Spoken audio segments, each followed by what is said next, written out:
notícias na Rádio Observador.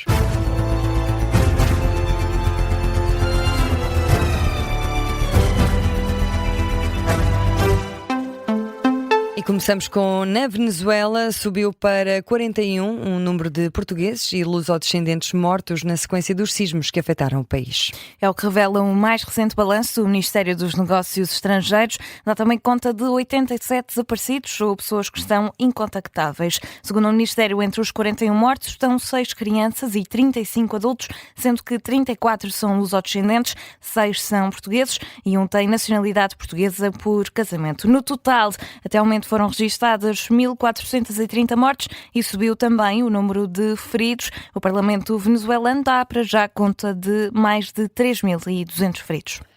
José Luís Carneiro diz que é importante haver uma boa articulação entre a Proteção Civil e a Organização das Nações Unidas para acudir quem precisa de ajuda na Venezuela.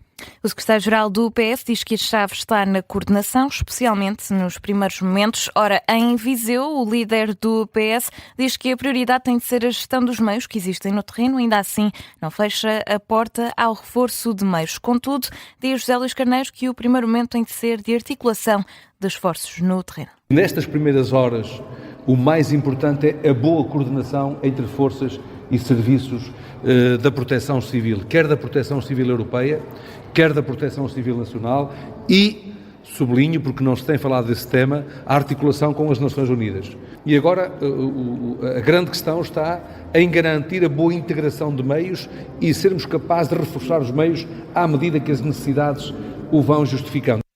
Nesse sentido, José Luís Carneiro disse que propôs ao Primeiro-Ministro, Luís Montenegro, que convocasse a Comissão Nacional de Proteção Civil para que possa articular-se com os diferentes ministérios. O secretário-geral socialista diz ainda que há toda a disponibilidade do PS na Assembleia da República e no Parlamento Europeu para apoiar as autoridades portuguesas a responder de forma eficaz à tragédia. Eu queria manifestar toda a disponibilidade do Partido Socialista e do seu secretário-geral para apoiar as autoridades nacionais no esforço para projetar os recursos, os meios necessários para apoiar a comunidade portuguesa que se encontra na Venezuela, a comunidade que eu conheço bem e com muita proximidade. E sobre o número de portugueses que morreram, José Luís Carneiro fala em infelicidade, admite que os mortos ainda podem aumentar. E, entretanto, a missão portuguesa para ajudar nas buscas, salvamento e primeiros socorros após os sismos na Venezuela aguarda pela atribuição de missão pelas autoridades venezuelanas. É isso mesmo que diz a Proteção Civil. Para já, os operacionais estão em estado de prontidão. A Autoridade Nacional de Emergência e Proteção Civil dá conta de que a Força Operacional Conjunta é composta por 64 elementos que, enquanto esperam pela missão, estão a descarregar toda a ajuda humanitária que partiu de Portugal para a Venezuela. A comitiva portuguesa chegou hoje em 2 voos da Força Aérea Portuguesa carregados com ajuda humanitária. Ora, o vice-presidente da AsproCivil, Jorge Silva, explica à Rádio Observadores que o dia de amanhã é o limite para salvar vidas. Amanhã, domingo, será o chamado deadline para a gente conseguir ainda encontrar vida em sustentabilidade de as manter. É essa a questão que temos aqui, que é temos um espaço temporal já muito curto para encontrar vida com alguma sustentabilidade.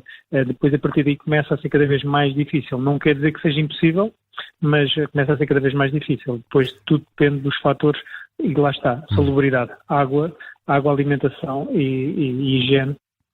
Jorge Silva explica também como vão decorrer os trabalhos das equipas no terreno. As equipas estão preparadas para trabalhar bastante tempo. Aqui depois tem a ver com toda a questão que a Venezuela tem preparada para acolher estas equipas. Caso tenham comunidade de alimentação, estadia, para poderem trabalhar o máximo possível, porque estas equipas normalmente trabalham 10, 12 horas de seguida e depois descansam outras 10, 12 horas e voltam a trabalhar outra vez 10, 12 horas. E se estiverem com a comunidade suficiente, conseguem trabalhar 10, 15, 20 dias de trabalho. Mas, para já, o essencial é chegar o mais depressa possível. São as declarações de Jorge Silva, o presidente da AsproCivil, da Rádio Observador. E à Venezuela já chegaram mais de 1.600 socorristas internacionais. Tem chegado à capital, Caracas, para apoiar as operações de socorro após os sismos que abalaram o país na quarta-feira, uma informação que foi avançada nas redes sociais pelo vice-ministro venezuelano dos Negócios Estrangeiros para a Europa e América do Norte, Oliver Blanco. Sublinha que a Venezuela recebeu 17 voos com mais de 1.600 membros e que há mais a caminho. O vice-ministro disse estar comovido com o apoio e a solidariedade da comunidade internacional. E hoje houve também registro de um sismo no Afeganistão.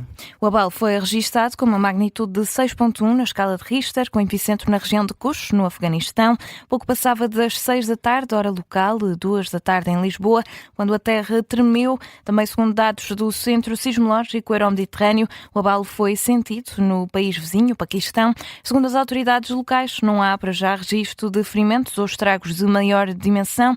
As autoridades de emergência estão a avaliar as estruturas. E ainda na atualidade internacional, o Hezbollah rejeita o acordo entre Israel e o Líbano.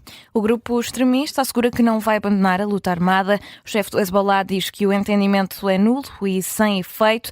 Naim Qassem insiste que o Hezbollah vai continuar como resistência no terreno para derrotar a ocupação israelita, uma informação dada através de um comunicado citado pela Al Jazeera.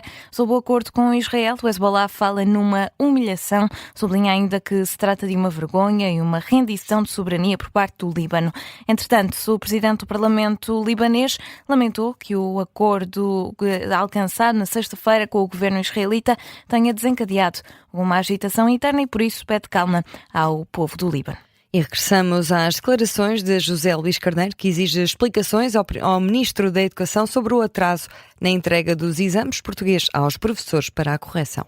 O secretário-geral do PS diz que Fernando Alexandre deve explicações aos estudantes e também às famílias portuguesas. José Luís Carneiro lembra que os professores estão há dias à espera que os exames estejam disponíveis na plataforma destinada à correção das provas. Uma situação que leva o líder do PS a pedir explicações. O Ministro da Educação, do nosso ponto de vista, deve, de forma segura, tranquila, séria, rigorosa e transparente, explicar às famílias portuguesas qual é a causa deste atraso, porque recordo, ontem estávamos no quarto dia em que os professores estavam à espera que as provas fossem colocadas na plataforma para efeitos de correção e as provas ainda não tinham sido colocadas nessa mesma plataforma.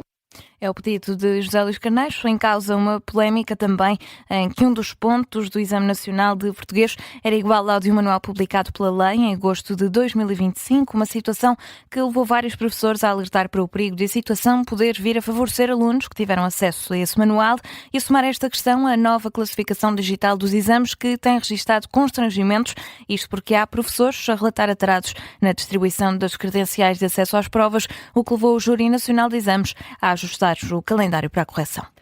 E a Beatriz, Portugal vai sentir uma nova onda de calor já a partir de quinta-feira. A capital vai chegar aos 40 graus de dia, 26 de noite, por causa de uma corrente de ar quente que vai ficar mesmo por cima do país. É o que explica o Instituto Português do Mar e da Atmosfera.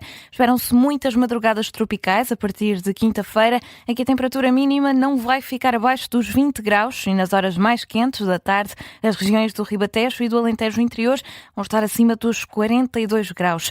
Lá fora, o calor também bate recordes na Europa.